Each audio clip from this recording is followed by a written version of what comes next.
Hey, what is going on guys? RvzStealth here, and in today's video, I'm going to be giving you guys my opinion on the best supports for Season 5, Patch 5.7, so let's get right into the video. First up on my list, I have Janna. So right now, I think Janna is a pretty solid pick because we're seeing a lot of strong hyper carries being played, like Jinx, Kog'Maw's pretty good right now, as well as Vayne, and therefore, since they don't have any mobility, it's really viable to have a strong peel support with them because it's going to allow them to play more aggressive and be able to make some mistakes, because Janna is one of the best peeling supports in the game, if not the best, and therefore she can save her AD carry in so many situations. So if you're playing support a lot and your AD carry is picking Jinx or Kog'Maw or Vayne, then I would definitely recommend pairing up Janna with one of those champions because she works really well at keeping them alive because they don't have very strong mobility. So some pros to Janna are she's got insane peel with her ultimate, her Q, and her W as well. And she's pretty strong in the meta right now because we're seeing a lot of engaged champions being played, and Janna counters them really well because of her peel.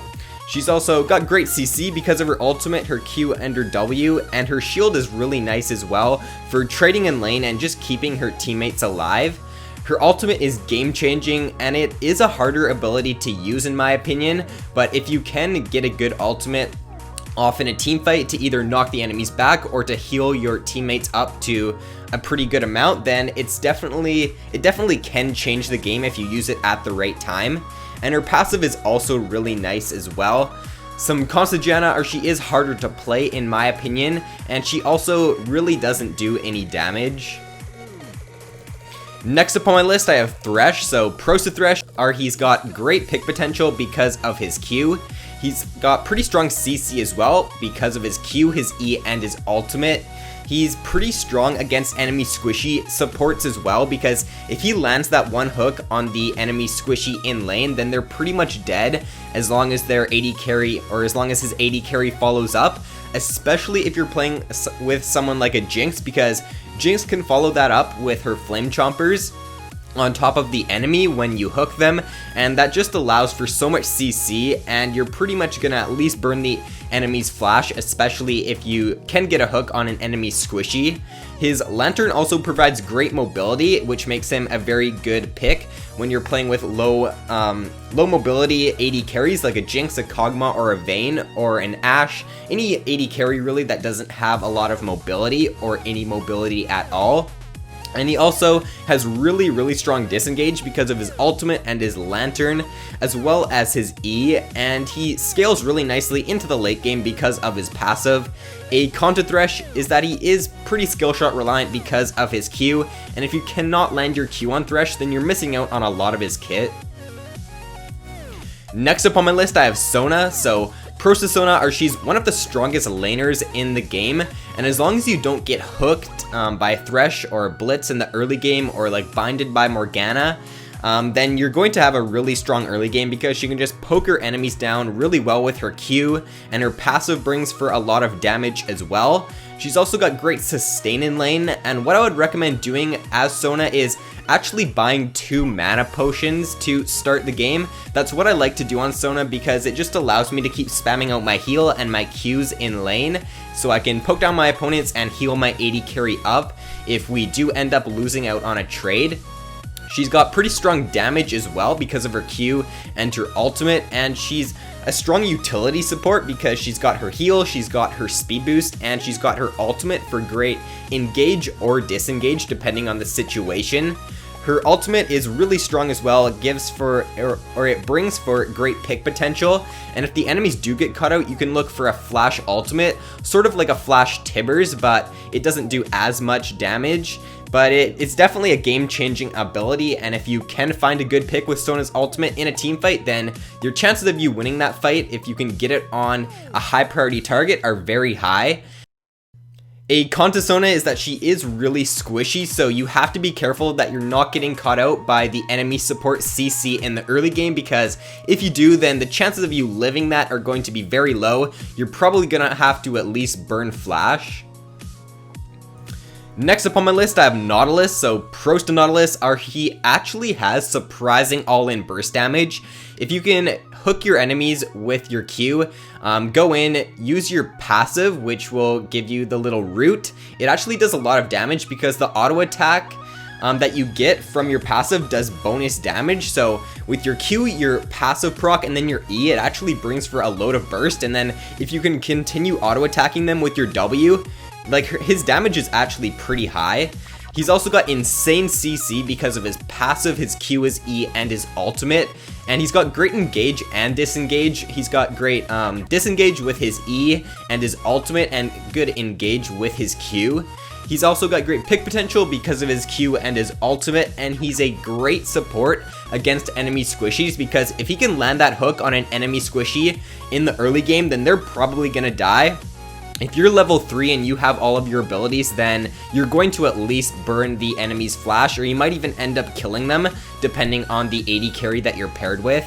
And a con to Nautilus is he's pretty weak if you do fall behind with him, because he's pretty much an engaged champion, and if you do fall behind, then you're not going to be looking to go in with your Q and your ultimate, and all you can really do is sit back and peel. And I don't think that's the way you want to play Nautilus. You want to be looking for picks with your Q and your ultimate and going in, because that's where he thrives, and if you do fall behind, then you're not going to be able to do that. So number 1 on my list for patch 5.7 is Morgana. Pros to Morgana are she counters CC supports really hard. She counters Nautilus, she counters THRESH, she counters Blitzcrank, all of those strong CC supports. Her pick potential is also really good with her Q, and if you can get your Q maxed out and land it on a high priority target or a squishy target in a team fight, then you're going to be able to burst them down before they can even get out of the bind most of the time. She's got a really strong team fight as well because of her pick potential, her ultimate, and her black shield.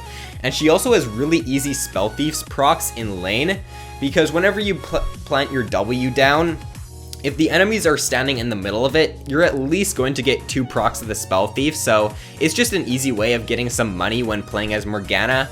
And she's also strong even if you do somewhat fall behind with her, because she's got good pick potential with her Q, and if you can find that pick on the enemy AD carry or mid laner during a team fight, even if you're behind, the pick that you get could end up bringing you back into the game. And some cons to Morgana is that she is pretty squishy, so you do have to be careful that you're not getting hooked in the first 2 levels, because she's pretty squishy and you could end up dying if you do get CC'd in the early game. She also does need Zhonya's to be most effective, because you want to be looking for those flash engages with your ultimate and then go into Zhonya's right after that. And if you don't have the item, if you do fall behind with her, then it's going to be harder for you to get that item, and therefore your team fight isn't going to be as strong. So first up on the honorable mentions, I have Annie. Annie is definitely a stronger support in my opinion for the lower elos, because she does a ton of damage, and what lower elo players will end up doing is they'll just build Annie full damage, which isn't a bad thing. It doesn't work as well once you move up the ranks, but if you're playing in the lower elos, I'd definitely recommend Annie for support, because she is a really strong pick. She's got great damage, she has a very strong level 6 all in, so if you're looking for a higher damage support, then I would definitely recommend trying out Annie. Next up I have Lulu. So Lulu is a really strong support for keeping her AD carry alive, which is why I like to pair her up with someone like a Kog'Maw or a Jinx or a Vayne. She's a little bit like Janna, whereas she can keep her AD carry alive really well. So if you're duoing with an AD carry main, or you just want to try to keep your AD carry alive, then I would definitely recommend playing Lulu.